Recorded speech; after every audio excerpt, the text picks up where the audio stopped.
Alrededor del mundo tenemos diferentes símbolos que nos ayudan a identificar las diferentes monedas. En Excel existe un símbolo que algunos llaman símbolo de dólar, algunos otros le llaman símbolo de pesos, pero sin importar cómo le llames a este símbolo, es muy común encontrarlo en las fórmulas de Excel. En esta ocasión explicaré el objetivo y el uso de este símbolo de moneda dentro de las fórmulas, pero antes quiero asegurarme de que entiendes perfectamente el término referencia de una celda. En Excel, todas las celdas tienen una dirección única que está formada por su columna y por su fila. De esta manera, la celda que se encuentra en la columna C y en la fila 5 tiene la referencia C5. Las referencias se comportan de una manera muy peculiar cuando las incluimos en una fórmula, ya que Excel las modificará automáticamente cuando las copiemos a otra celda. Para entenderlo mejor, haremos un ejemplo. En la celda A1 colocaré el valor 2017 y en la celda B2 ingresaré la siguiente fórmula, símbolo igual seguido de la referencia A1. Al pulsar la tecla entrar obtendré el valor 2017 porque ese es el valor de la celda A1. ¿Qué crees que sucederá al copiar la celda B2 a la derecha? Recuerda que puedo copiar una celda arrastrando su esquina inferior derecha. De esta manera copiaré la celda B2 hasta la celda F2. Observa la barra de fórmulas. La celda B2 es nuestra fórmula original, que tiene la referencia a la celda A1, pero la celda C2, a la cual copiamos la fórmula, ya no tiene la referencia a la celda A1, sino que tiene una referencia a la celda B1. Es decir, al copiar la fórmula a la derecha, Excel aumentó automáticamente la columna de la referencia. La celda que sigue tiene una referencia a la celda C1, la que sigue a la celda D1 y finalmente la celda F2 tiene una referencia a la celda E1. Al copiar la fórmula, Excel ha cambiado las referencias aumentando la columna conforme nos desplazamos a la derecha. Podemos ver este comportamiento de manera gráfica utilizando el comando rastrear dependientes que se encuentra en la ficha fórmulas. Seleccionaré la celda B2 y pulsaré este comando y se trazará una flecha a la celda precedente que es la celda A1. Ahora seleccionaré la celda C2 y pulsaré de nuevo el comando rastrear dependientes y puedes observar que la referencia se desplazó una columna a la derecha. Iré seleccionando cada celda y pulsando este comando para ver el trazado de las celdas precedentes.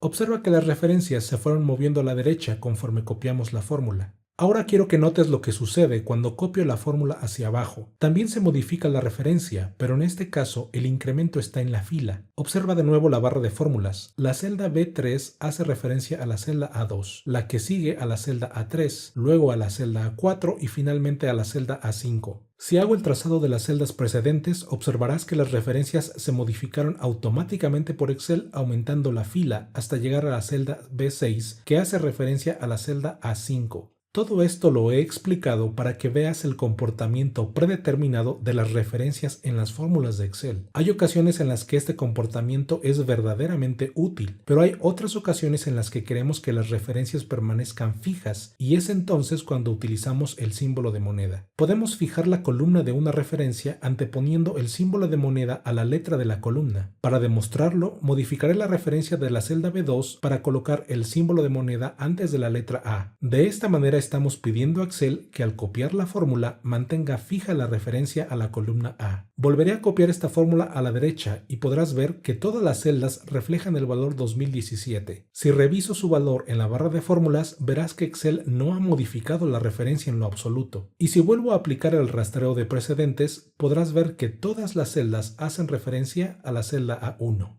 Por el contrario, si necesitamos fijar la fila de una referencia, entonces anteponemos el símbolo de moneda al número de fila. En este caso lo colocaré antes del número 1 y al momento de copiar la fórmula hacia abajo, Excel ya no modificará el número de fila. De igual manera podemos rastrear los precedentes de las nuevas fórmulas y verás que todas apuntan a la celda A1. Hay ocasiones en las que necesitamos fijar tanto la fila como la columna, ya que copiaremos la fórmula a una celda donde habrá una variación de ambos valores. En ese caso, debemos anteponer el símbolo de moneda tanto a la letra de la columna como al número de la fila. Haré este cambio en la celda B2 anteponiendo el símbolo de moneda a ambos valores y posteriormente copiaré la celda. Luego seleccionaré el rango B2 F6 y finalmente pulsaré el botón pegar y observarás que todas las celdas tienen el mismo valor. No importa que haya copiado la fórmula a una celda con una columna o fila diferente de la ubicación original, en todos los casos Excel dejará fija la referencia a la celda A1. Para finalizar, quiero mostrarte un ejemplo práctico donde utilizaremos el símbolo de moneda para fijar una referencia. En esta hoja hoja tenemos una lista de productos con sus precios. En la celda E2 tengo el impuesto que deseo aplicar a todos los precios y en la celda C2 ya tengo una fórmula que hace el cálculo para el primer producto. La fórmula toma el valor de la columna B y lo multiplica por el 100% más el impuesto y de esta manera tenemos el precio final. Esta fórmula tiene una referencia a la celda B2 y otra referencia a la celda E2. Al copiar la fórmula hacia abajo, Excel modificará ambas referencias. Observa que los resultados no son correctos, ya que se ha movido la referencia de la celda E2 que contiene el porcentaje de impuesto. Por ejemplo, la fórmula de la celda C10 multiplica el precio del producto de la celda B10 con el porcentaje de la columna E10, la cual está vacía y por lo tanto deja el precio original intacto. Por un lado, queremos que las referencias a los precios de producto sean modificadas automáticamente por Excel, pero queremos que la referencia a la celda E2 que contiene el impuesto se mantenga fija. Eso lo lograremos con un cambio muy sencillo. Editaré la fórmula de la celda C2 para colocar el símbolo de moneda antes del número de fila en la referencia a la celda E2. Al momento de copiar la fórmula hacia abajo, Excel modificará las referencias de la columna B, pero dejará intactas las referencias a la celda E2. En esta ocasión los resultados son correctos y puedes revisar cada una de las fórmulas para confirmar que la referencia a la celda E2 se ha mantenido igual en todas las fórmulas. Podemos concluir que el símbolo de moneda es de utilidad para fijar las columnas o las filas de una referencia, de manera que permanezcan fijas al momento de copiar una fórmula.